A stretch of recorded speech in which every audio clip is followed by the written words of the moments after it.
Hey guys, in this video, I am going to be rapping and speaking on a new minimalism money mindset that I've been toying with for the past couple years. And this video is gonna be a little bit different than my other videos in the sense that it's not very structured.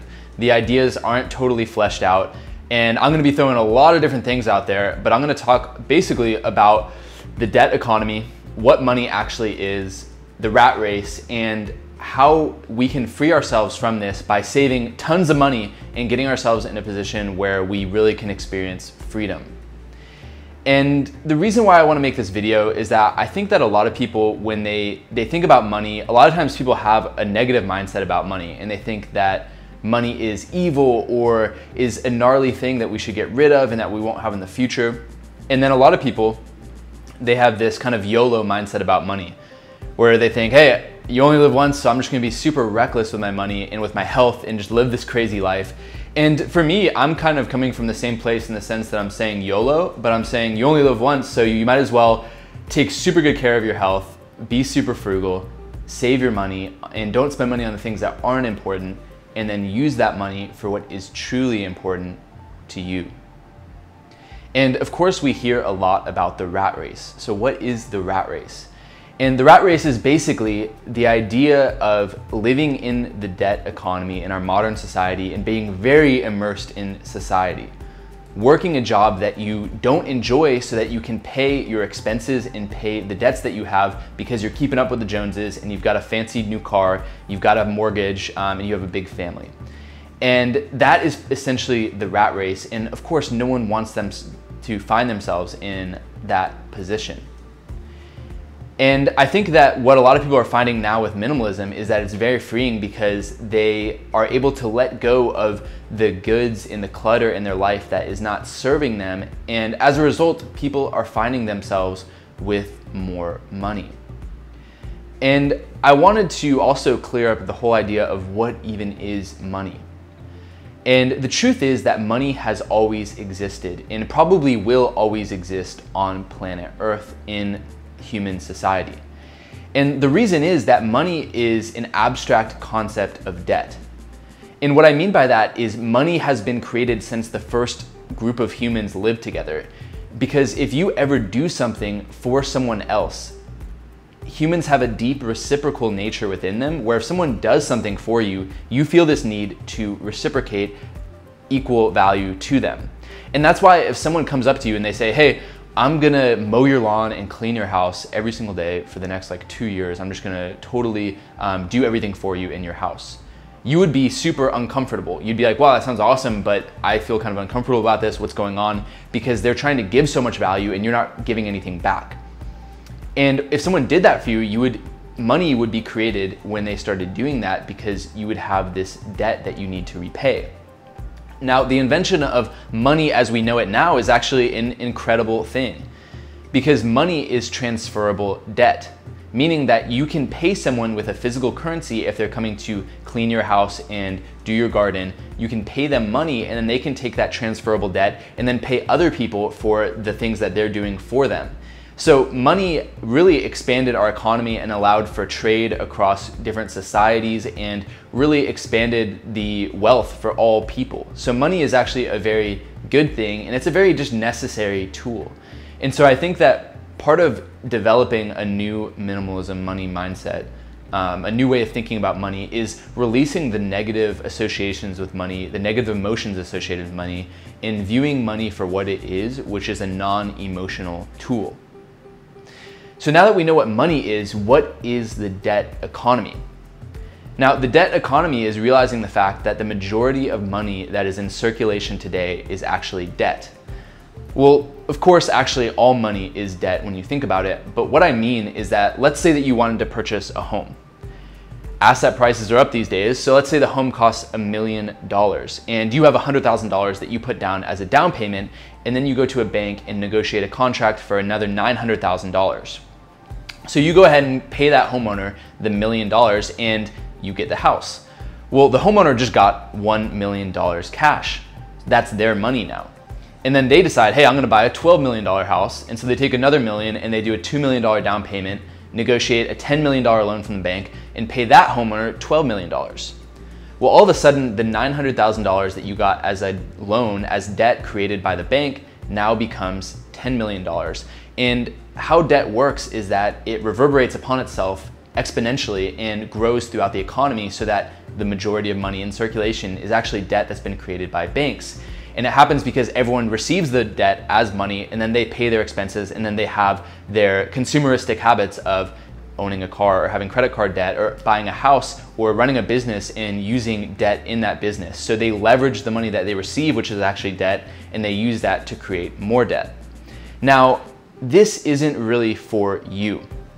Yes, debt is incredible, and it's super important to be able to learn how to properly utilize credit if you're running a business, or if you want to make certain investments like in a house. But if you're coming from a very calculated intellectual place where you've done your research, you've done your math, that is really the only time we should be engaging in debt and credit. And credit is not a bad thing either. It's not a bad thing that we're in a debt economy, and having a good credit system or a system of trust is crucial for having a thriving and healthy economy.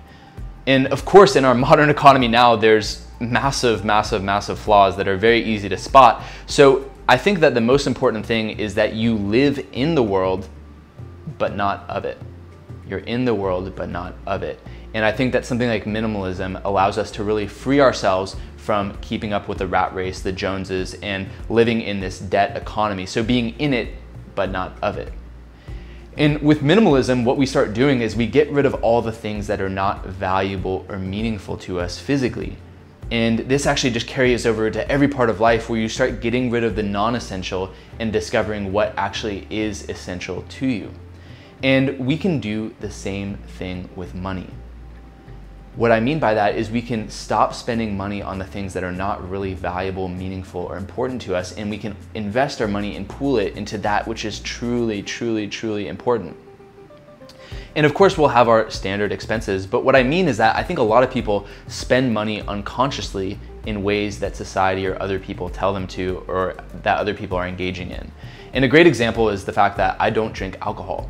So a lot of times I'll talk to people and they'll say, yes, I want to stop drinking alcohol as well, but they want to be social and they want to go out and they want to meet people, and they feel like if they don't drink alcohol, then they won't be able to meet other people. They won't feel comfortable in their own skin. This is a lie. And if that person stops spending money on alcohol, which isn't really a value to them, they would have so much more money freed up that they could invest in other areas of life. For me, it'll be different from you, but for me, it's always been traveling around the world, discovering who I am, having amazing experiences, living in high quality locations, and moving often throughout my life. Of course, when you live in a great environment, it usually has a higher cost of living. It's usually a bit more expensive.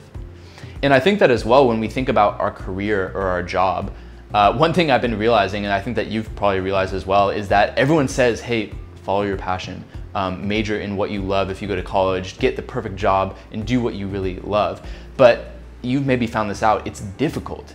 It's difficult to find a job that is fulfilling, where you feel like you're being compensated properly, you're adding tons of value, it's win-win business, you're helping other people, and you're also expanding and pushing yourself and growing throughout the process. That is difficult to find that job.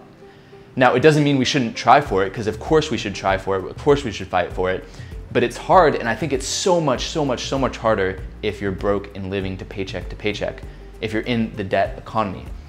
I think that there is insane amounts of value that comes from saving money, like nobody's business, just saving tons of money every single month, saving a high percentage of your paycheck, as high as possible.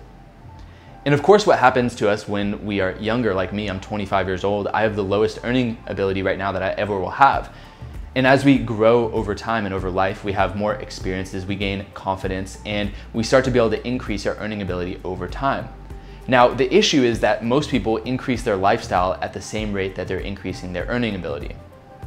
And to be honest, you should increase your lifestyle. It's almost weird if you do not increase your lifestyle, the more money that you earn. But I think that we should really keep that in check, because if you're someone watching this right now where you have a high income, that is a huge opportunity to save ridiculous amounts of money so that you can have personal freedom.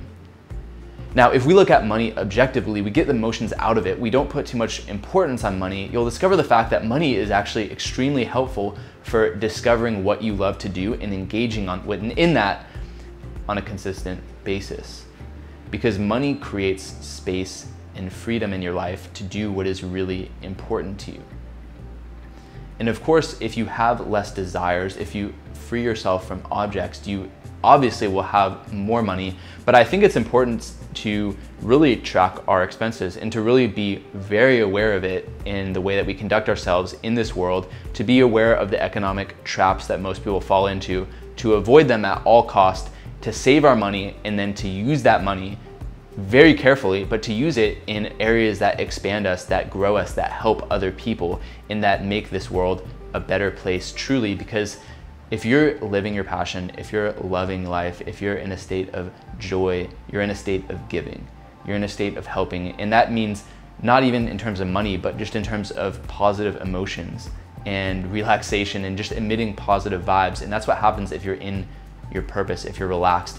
Not to mention all the stress, anxiety, and fear that having an ample amount of money gives you, which I found out when I used to always have a lot of savings because I worked since I was 13. I had a job and I always saved my money. And then recently, about 6-8 months ago, I let my money dip very, very low by investing in myself a lot. And I realized that it is uncomfortable to have a low amount in your bank account, and it feels so much better to have extra money so that you know that you can really be doing what you want to do. So I know I'm kind of rambling with this video, so I think I'll cut it off right here.